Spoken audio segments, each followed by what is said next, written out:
다윗 왕이 나이가 많아 늙으니 이불을 덮어도 따뜻하지 아니한지라.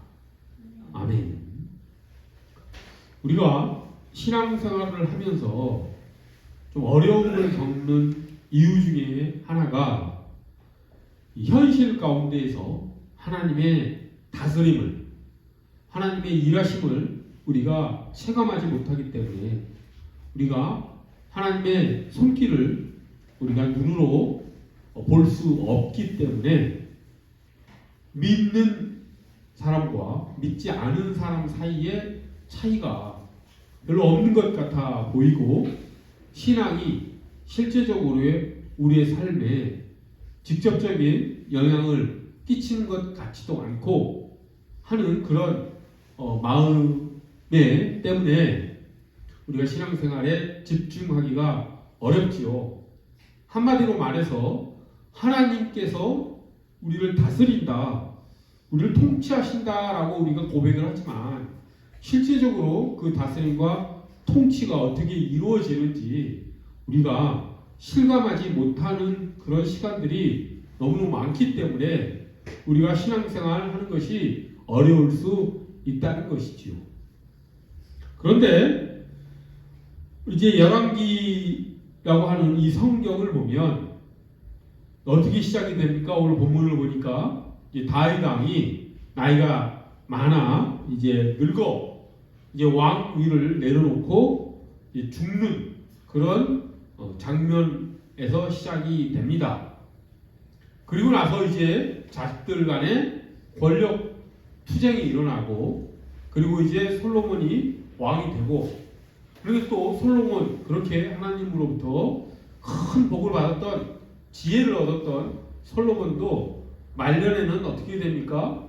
우상 숭배에 빠져서 실패한 신앙생활을 하지요. 그리고 나서 솔로몬이 죽자 이스라엘은 남북으로 분열이 됩니다. 그리고 북이스라엘은 한 번도 하나님의 신실한 왕이 나타나지 않고 결국에 가서 북이스라엘은 아수르에 의해서 멸망하고, 남유다도 결국에 가서는 바벨론에 의해서 멸망하고 예루살렘은 폐허가 됩니다. 그렇게 이스라엘의 역사가 하나님의 언약과는 달리, 하나님께서 뭐라고 말씀하셨습니까? 사무엘하 7장을 보면 하나님께서 다윗에게 언약을 하시죠. 내 후손이 왕국을 세울 것이고 그 왕국은 영원할 것이다 라고 하는 그런 언약을 하셨지만, 열왕기 우리가 이 역사를 쭉 읽어보면 그 하나님의 언약이 이루어지지 않은 것 아닌가. 이스라엘은 망하지 않았나? 그것도 이방 민족에게 아주 처참하게 망하지 않았나? 시드기야 왕, 남유다의 마지막 왕은 어떻게 됐습니까? 바벨론에게 반항하다가 저항하다가 결국 두 눈이 뽑히고, 그 두 눈이 뽑히기 전에 자기 아들들이 자기 눈앞에서 처형되는 모습을 마지막으로 보고 두 눈이 뽑히는 그런 처참한 비극적인 삶을 마지막으로 해서 시드기야는 바벨론으로 끌려가며 열왕기는 막을 내립니다. 그렇다라고 한다면 우리가 이스라엘의 역사를 보면서 그 하나님의 다스림은, 이스라엘을 향한 하나님의 언약은, 하나님의 통치는 도대체 어디에 있었는가, 어디에 있는가 라고 하는 것을 우리가 생각해 보지 않을 수 없는 것이죠.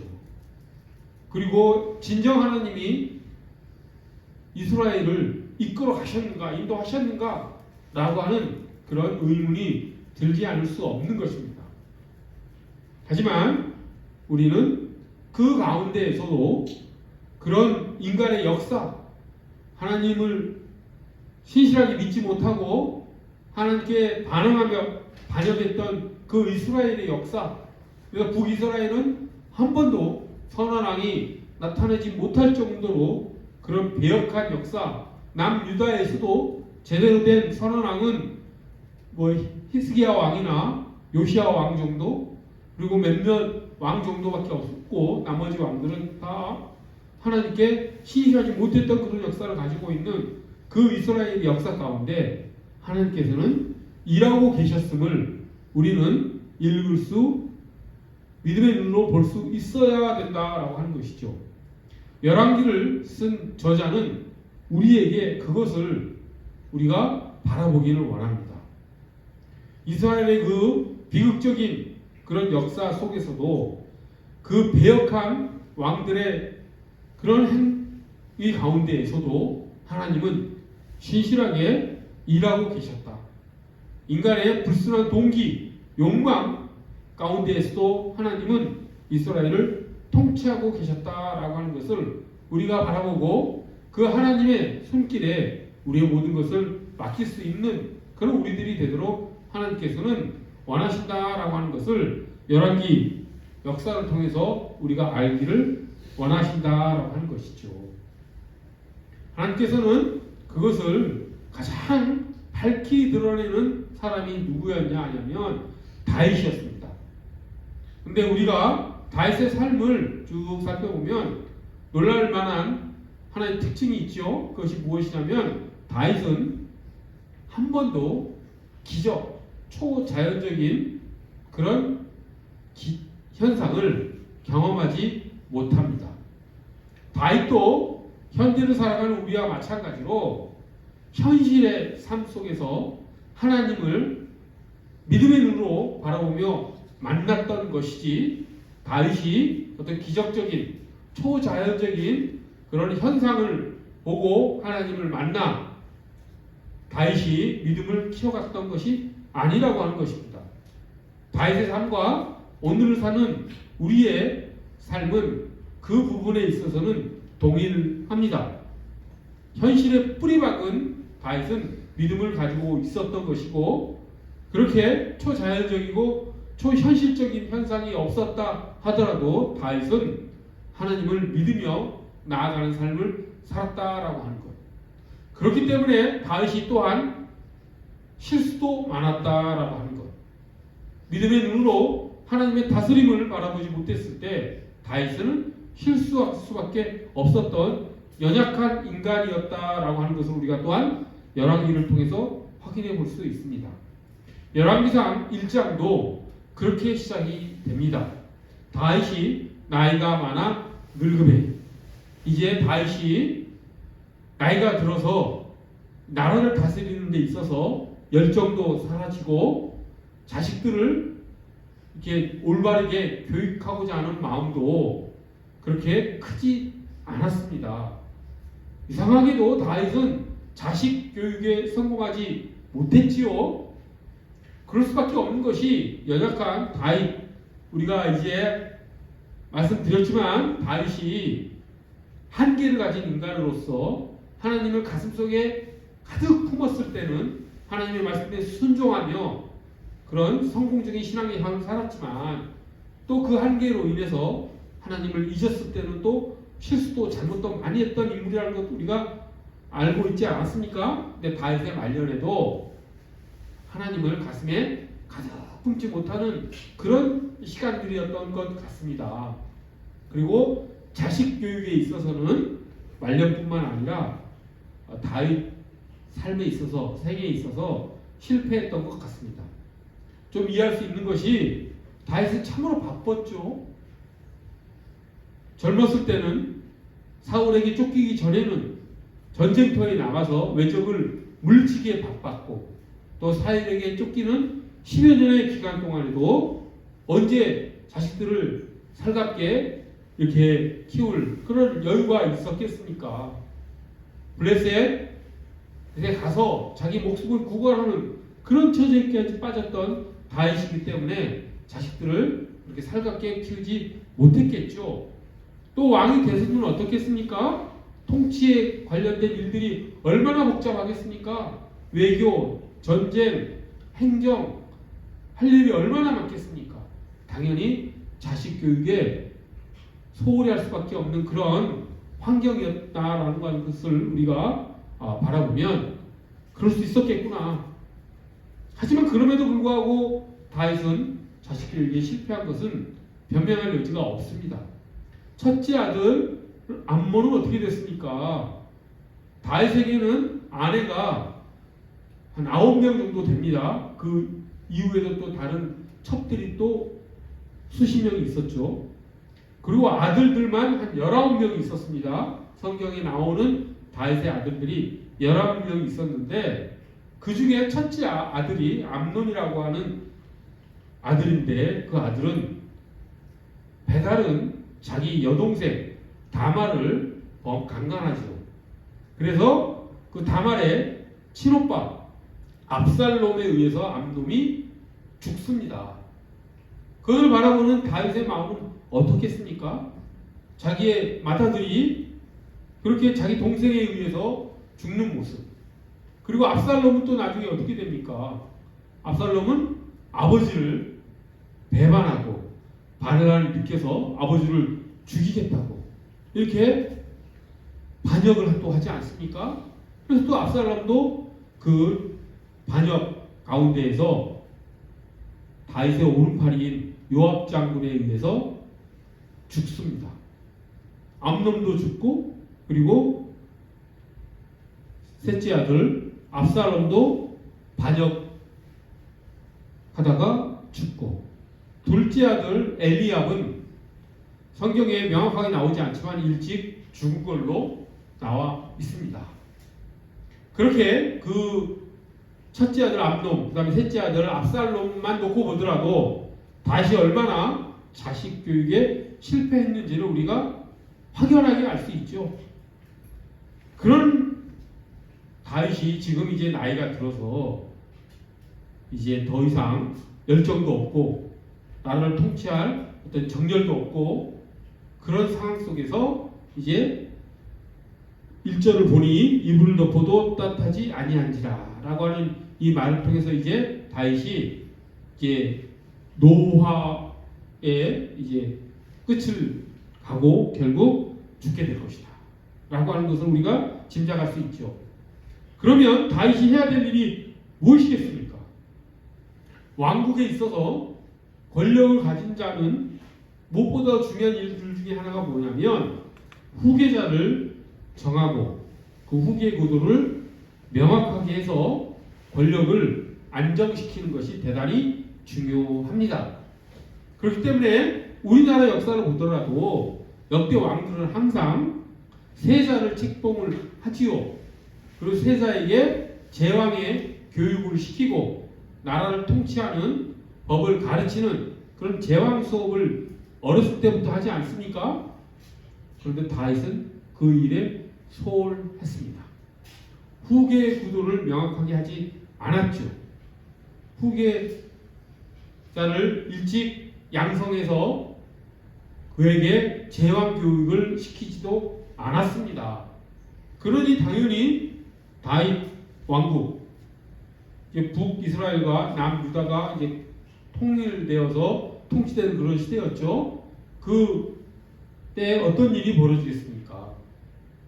이제 권력자가 왕이 나이가 들어서 통치가 흔들리는 그런 시대. 언제 이제 죽을지도 모르는 그때에 왕국에는 무슨 일이 벌어지겠습니까?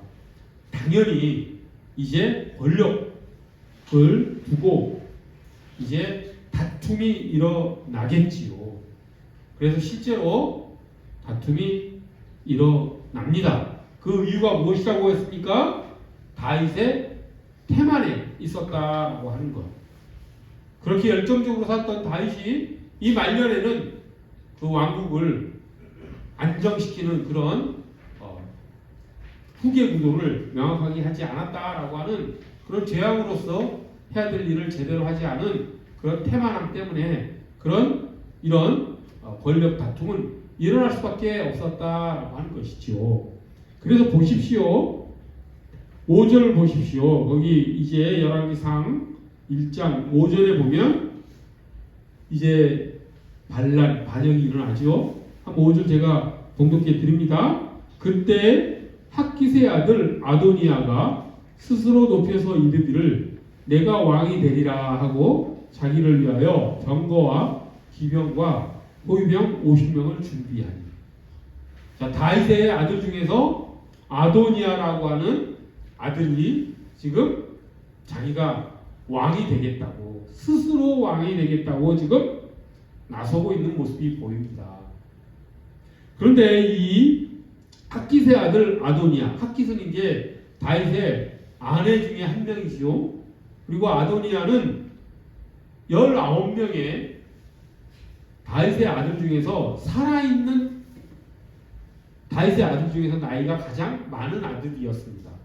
넷째 아들이었는데 첫째 암논은 셋째 아들 압살롬에 의해서 죽었고, 셋째 아들 압살롬은 또 반역을 저지르다가 죽었고, 둘째 아들 엘리압은 일찍 죽은 걸로 추정이 됩니다. 그래서 넷째 아들 아도니아가 살아있는 다윗의 아들 중에서 가장 나이가 많은 아들이었죠. 근데 이 아도니아는 6절에 보니까 그는 압살롬 다음에 태어난 자요 용모가 심히 준수한 자라고 되어 있습니다.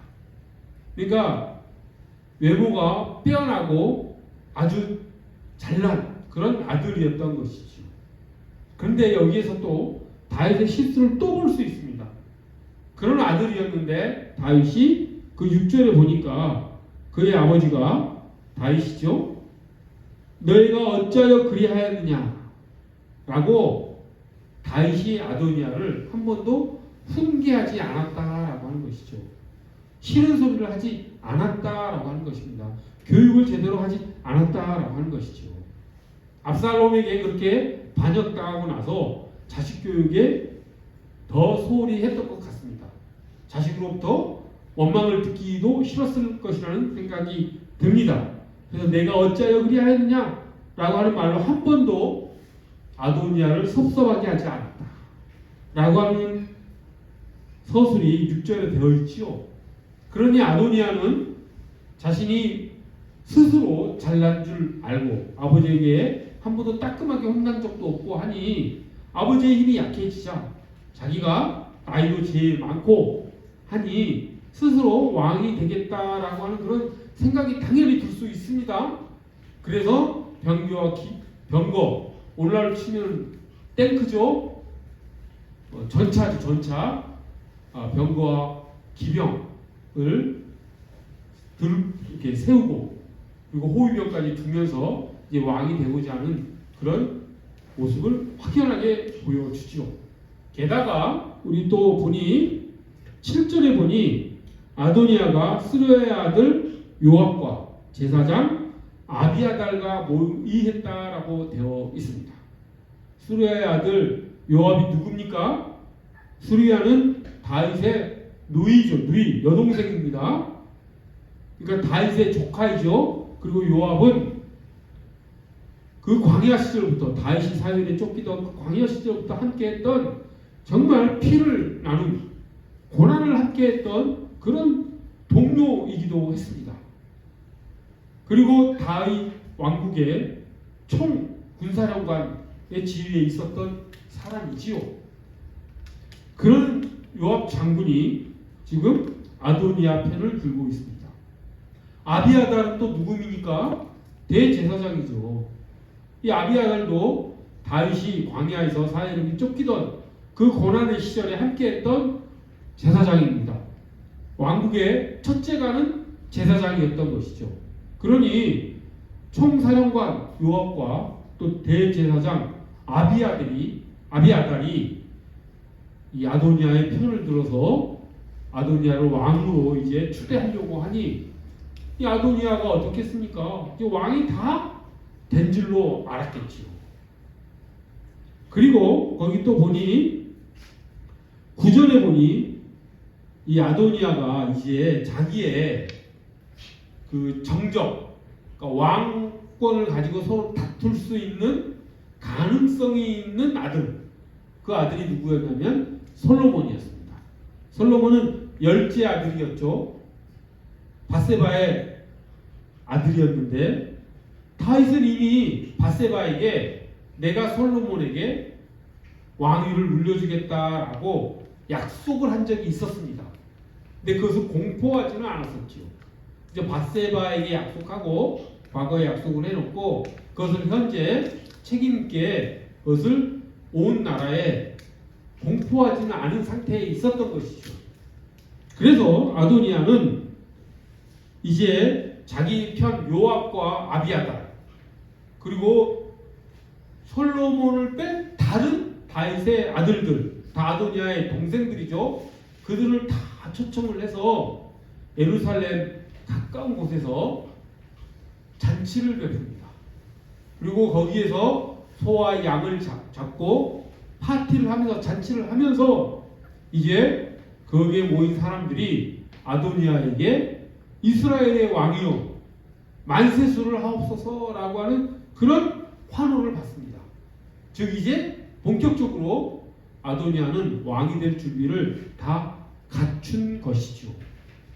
아도니아는 용모도 빼어나고 아버지로부터 훈계도 듣지 않고 요압과 아비아달이라고 하는 당시 권력의 최상부에 있었던 사람들이 자기를 지지하고 하는 그런 과정을 통해서 지금 차기 다윗 다음에 왕으로 이제 자기가 되어야 되겠다라고 하는 준비를 차근차근 해 나가고 잔치까지 벌이면서 이제 본격적으로 다윗 다음으로 자기가 왕이 될 것을 세상에 알리고 하는 그런 일을 착착 진행하고 있었던 것이죠.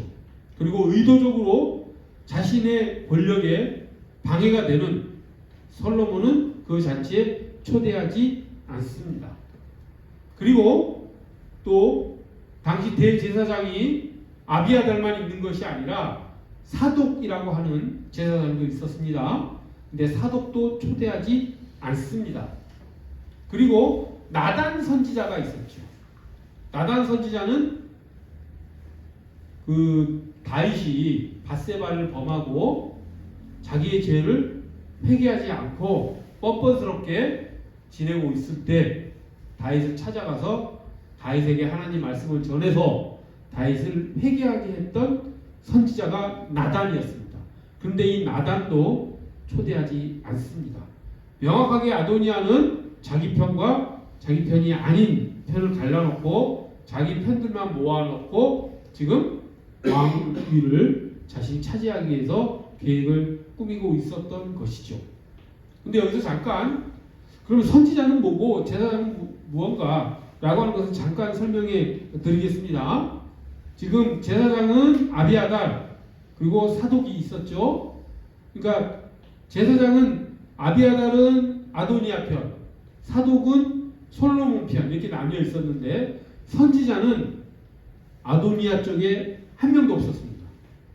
그러면 선지자는 뭐고 제사장은 뭐냐? 이 제사장은 국가의 공식적인 제사를 집행하는 그런 지위를 가진 사람입니다. 아직 성전이 만들어진 때는 아니죠. 이때가 그러니까 성막에서 제사를 지낼 때 그 제사를 주관하는 사람이 제사장이죠. 오늘날로 치면 어떻게 보면은 종교 공무원 재정인치가 됐었을 때니까 그 제사장은 국가에 소속된 전문직이었던 것이죠. 그러니까 신분이 보장됩니다. 한번 제사장이 임명되면 그 사람은 계속해서 국가로부터 그 일을 하는 것을 허가를 받고 어떻게 보면 안정적으로 그 일을 할 수 있는 그런 사람이었습니다. 그럼 선지자는 무엇이냐? 이제 선지자는 하나님의 말씀을 받아서 그것을 통치자, 왕에게 또는 백성들에게 전하는 역할을 했지요. 그러다 보니 선지자는 주로 왕에게 이제 하나님의 말씀을 전하다 보니 왕이 잘못할 때는 어떻게 합니까? 옳은 말을 하죠. 바른 말을 하죠. 사무엘 보십시오. 사울을 어떻게 합니까? 사무엘이 호되게 꾸짖지요. 그러니까 선지자와 왕은 이렇게 반목을 할 때가 아주 많습니다. 왕의 잘못을 지적하는 역할을 하기 때문에. 나단도 그랬죠. 다윗이 밧세바를 범하는 죄를 저질렀을 때 찾아가서 하나님의 말씀을 전해서 회개를 촉구하지 않습니까? 그러니까 왕과 이 선지자의 관계는 상당히 갈등 관계에 있을 수 있습니다. 실제로 악한 왕인 경우에는 선지자를 죽이기도 합니다. 그래서 에레미야나 이사야 이런 선지자들이 왕으로부터 큰 핍박을 받았죠. 이사야 선지자는 톱으로 몸이 잘려서 죽는 그런 비극적인 체험까지 맞지 않습니까? 에레미야도 감옥에 갇히고 그러지 않습니까? 하나님의 말씀을 왕에게 진언을 했다가 자 그런 관계였던 것이죠. 그런데 지금 아도니아의 편에는 선지자가 없었다라고 하는 것. 그 선지자 나단은 솔로몬 편이었다라고 하는 것. 그런 배경을 우리가 알고 지금 아도니아와 그다음에 솔로몬 이 양쪽으로 이렇게 편이 갈라진 것을 우리가 살펴볼 수가 있습니다. 자, 이 모습을 보고 이제 누가 나서냐면 11절을 보십시오. 11절에 보니까 누가 나섭니까? 나단이 나서죠.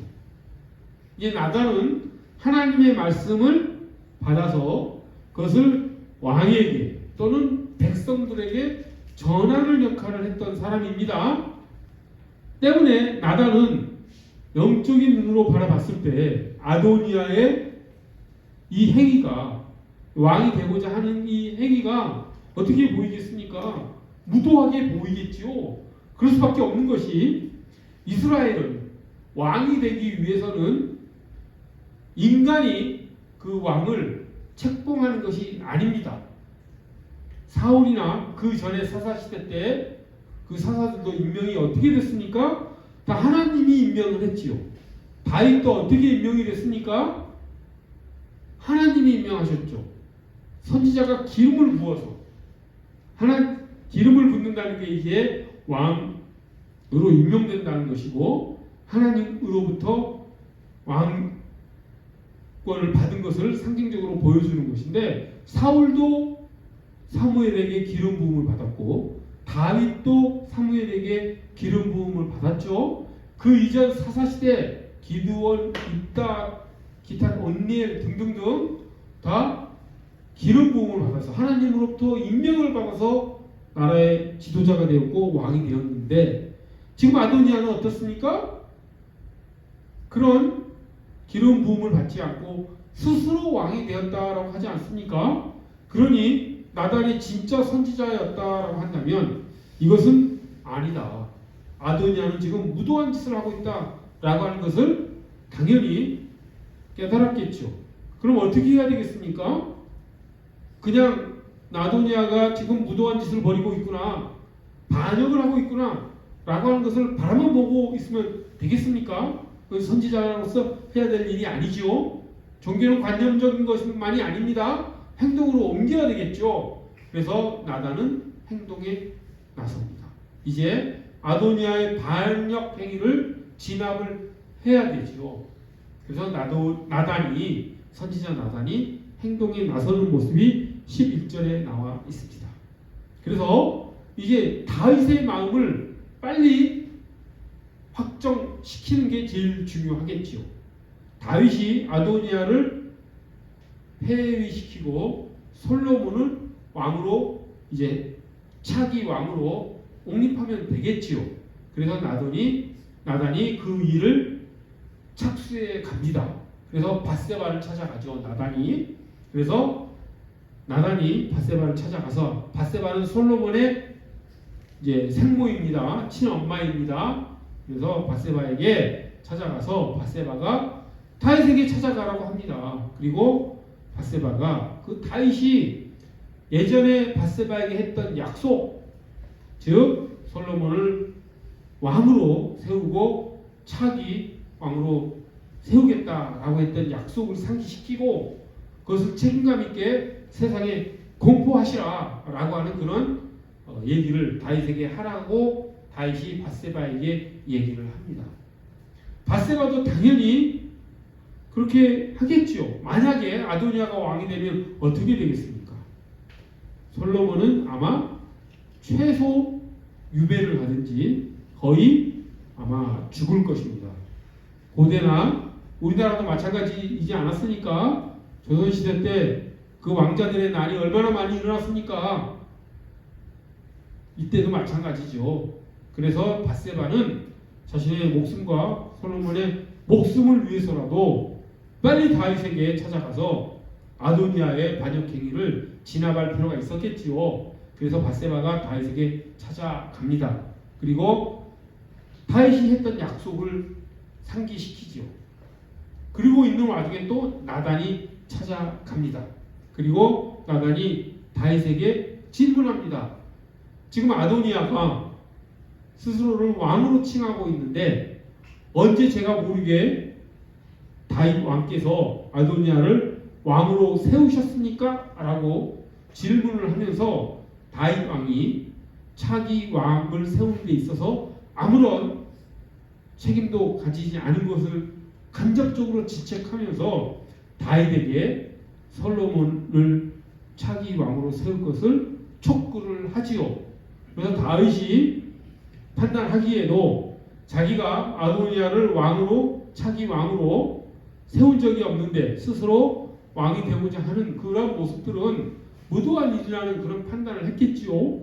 그리고 스스로 또 자신이 밧세바에게 솔로몬을 왕으로 세우겠다라고 했던 그런 약속도 했었으니 당연히 다윗으로서 이제 선지자 나단의 말을 듣고 자신이 무슨 일을 해야 되는지를 깨달았겠지요.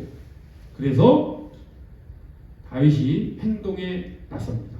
아도니아의 그 반란을 진압을 하고 솔로몬을 왕으로 차기 왕으로 세워야 되겠다라고 하는 마음을 먹고 이제 또 행동에 나서지요. 그래서 32절을 보십시오. 지금 아도니아가 반란을 일으키는데 자신이 왕이 되는데 가장 큰 지원 세력의 누구였습니까? 총사령관 요압이었죠. 그리고 공식적인 종교 어떤 지도자라고 할 수 있는 아비아달이 지금 아도니아를 지지하고 있죠. 지원하고 있죠. 그렇기 때문에 다윗도 그의 버금가는 사람을 불러들입니다. 즉 요압에 대항할 수 있는 브나야라고 하는 장군을 부릅니다. 그리고 아비아달 대제사장 아비아달에 대항할 수 있는 제사장 사독을 부릅니다. 그리고 그들에게 솔로몬을 왕위로 세우게끔 이제 명령을 내리지요. 그래서 이제 어떻게 하면은 솔로몬을 왕으로 세워서 아도니아의 그 교만한 무도한 스스로 왕이 되고자 하는 그 계획을 진압하겠습니까? 그것은 이스라엘에 살고 있는 그 이스라엘 백성들에게 공식적으로 솔로몬이 차기 왕이다라고 하는 것을 보여주면 되겠죠. 그래서 브나야, 그 다음에 사독 제사장, 그리고 나단 선지자가 이제 솔로몬을 데리고 기온 서행으로 갑니다. 거기에서 이제 기름을 붓기 위해서 가는 것이죠. 그때 솔로몬에게 다윗이 타는 노새를 타게 합니다. 이제 다윗이 타던 노새이기 때문에 오늘날로 치면 그 노새가 무엇이겠습니까? 당신은 말보다 노새가 더 비쌌습니다. 그 노새가 오늘날로 치면 대통령 전용 리무진이겠죠. 대통령 전용 1호차를 타고 즉 노새를 타고 기온샘으로 보냅니다.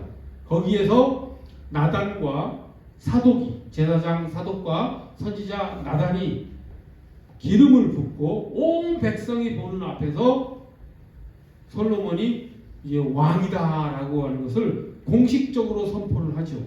그리고 사람들에게 뿔나파를 불게 하고 솔로몬이 왕이 되었으면 이제 예루살렘에서 큰 소리로 외칩니다. 사람들이 왕이여 만세수술을 하옵소서라고 큰 소리로 외칩니다. 그때 아도나이는 무엇하고 있었습니까?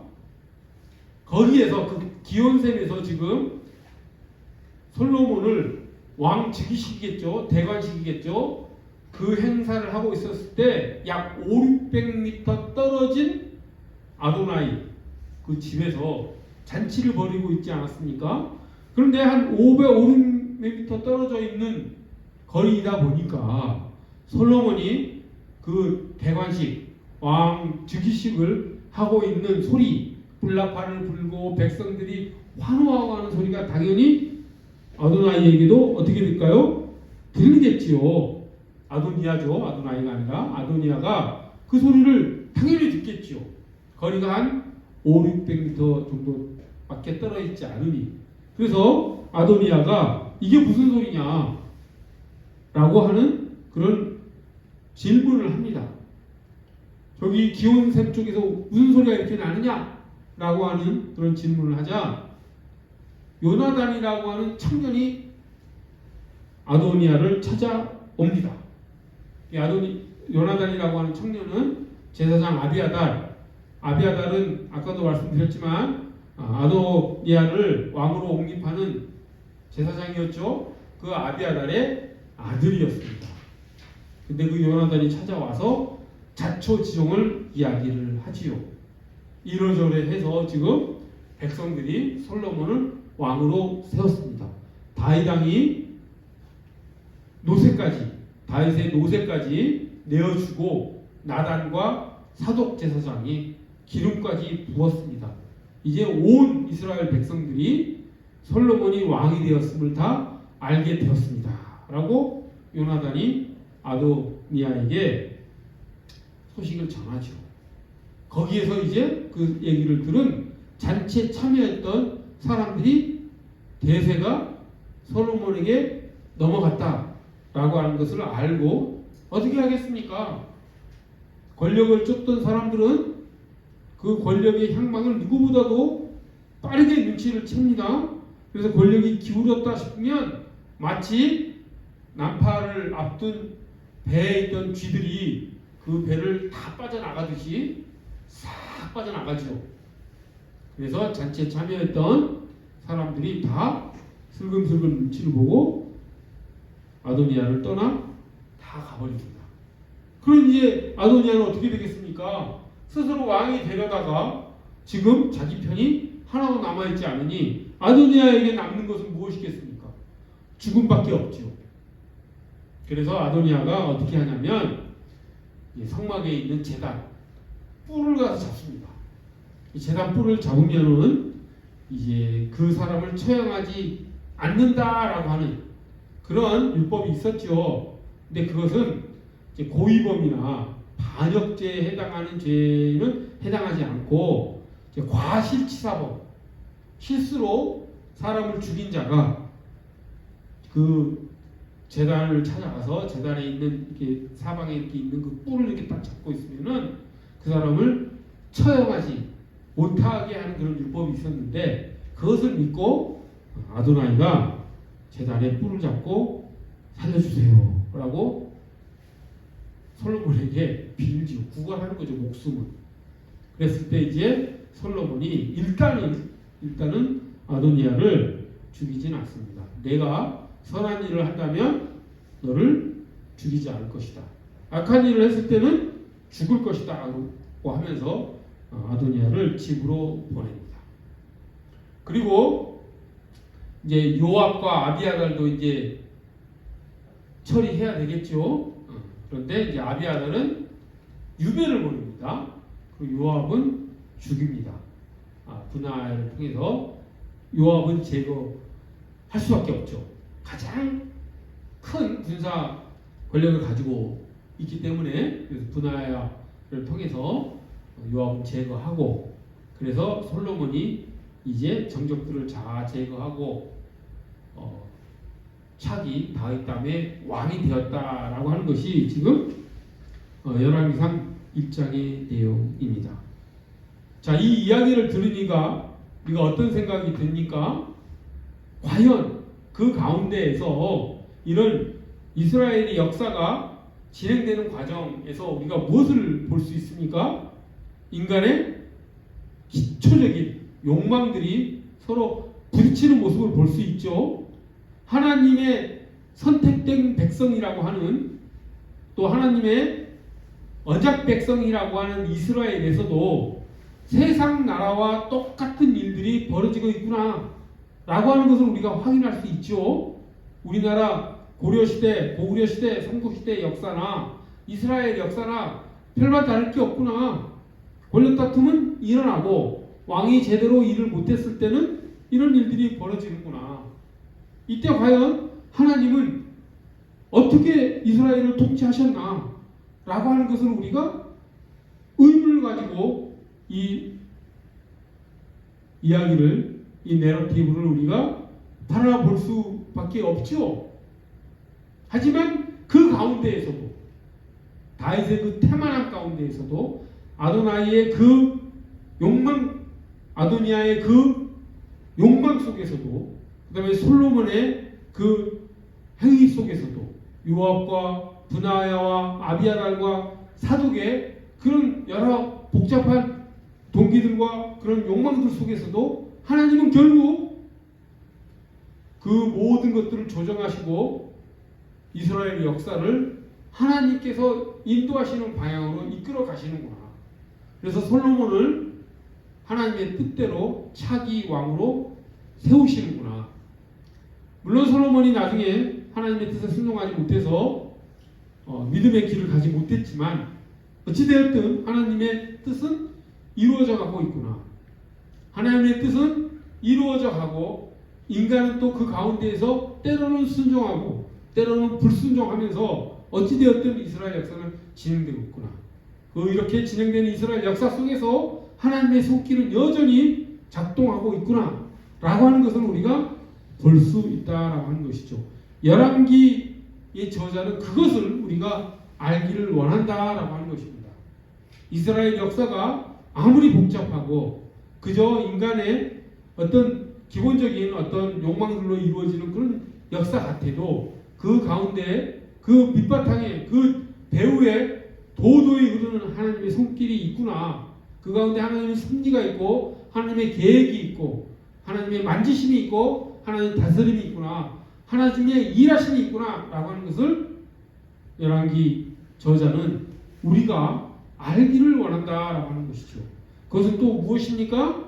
우리의 삶 속에서도 그런 일은 일어나고 있다. 우리가 생각하기에 이 현실 속에서 우리가 믿지 않은 사람들이 생각하는 그런 하나님에 대한 무감각과 실제로 믿음의 눈이 아니면 그저 우리가 무감각하게 이 세상을 바라보면 하나님이 어디 계신지 잘 모르겠고 믿지 않은 사람들이 우리 앞에 섰을 때 그들에게 하나님을 어떻게 증거할 것인가, 하나님이 살아계심을 그들에게 어떻게 말할 것인가 막막한 마음이 들 때도 열왕기 이 저자는 우리에게 너의 믿음의 눈을 뜨고 하나님이 너의 삶을 인도하고 계심을, 세상을 붙잡고 계심을 우리가 깨닫고 이 현실 속에서, 현실의 뿌리박인 삶 속에서 우리가 하나님과 함께 하나님이 일하심을 바라보면서 우리의 신앙생활을 해나가기를 열왕기 저자는 우리에게 이야기하고 있다라고 하는 것이죠.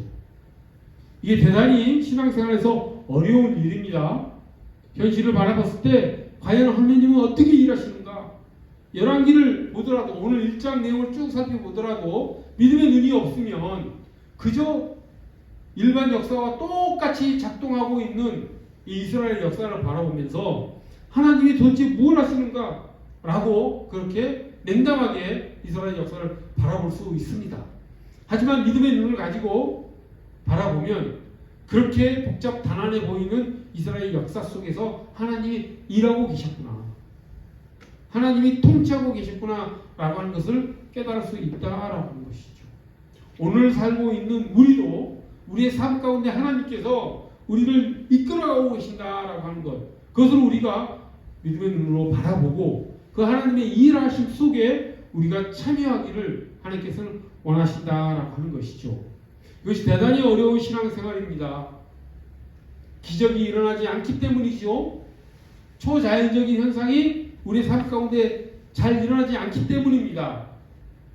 하지만 그런 속에서도 철저하게 현실적으로만 보이는 우리의 삶 가운데에서도 하나님은 일하고 계시고 하나님은 섭리하고 계시고 계획하고 계시고 그 하나님의 뜻에 우리가 참여하는 것이 진정한 믿음의 사람이라고 하는 것을 열왕기서의 저자는 우리에게 전하고 싶었던 것이고 그것이 하나님의 우리에게 향하신 뜻이라고 하는 것입니다. 정말 우리의 삶 가운데에서 하나님이 우리를 인도해 나가시는 그 손길을 우리가 바라보고 그 손길에 우리의 모든 것을 다 내어 맡길 수 있는 우리가 되기를 간절히 소원합니다. 하나님께서는 움직이지 않으시는 것 같아도 결국은 하나님이 약속하신 하나님의 뜻에 따라 솔로몬을 왕위에 세우셨습니다. 그리고 그 다윗의 후손으로 예수 그리스도를 우리에게 보내셔서 예수 그리스도가 온 인류를 구원하게 하셨습니다. 하나님께서 약속하신 영원한 왕국은 솔로몬에 의해서 이루어지진 않았지만 다른 후손 예수 그리스도에 의해서 영원한 왕국이 그렇게 세워졌다라고 하는 것을 우리는 알고 있지요.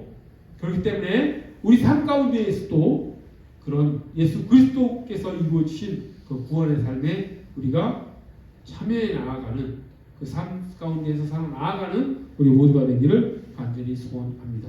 기도하겠습니다. 거룩하고 자비로우신 하나님 아버지, 우리 삶 가운데 하나님께서 섭리하시고 하나님께서 계획하시고 하나님께서 우리의 삶을 인도해 가심을 우리가 믿음의 눈으로 바라보고 하나님의 일하신 가운데 우리가 참여할 수 있도록 하나님께서 베푸신 그 구원의 삶 가운데 우리가 은혜롭게 살아갈 수 있도록 저희를 이끌어 주시옵소서. 감사드리며 예수 그리스도 이름 받들어 기도드립니다.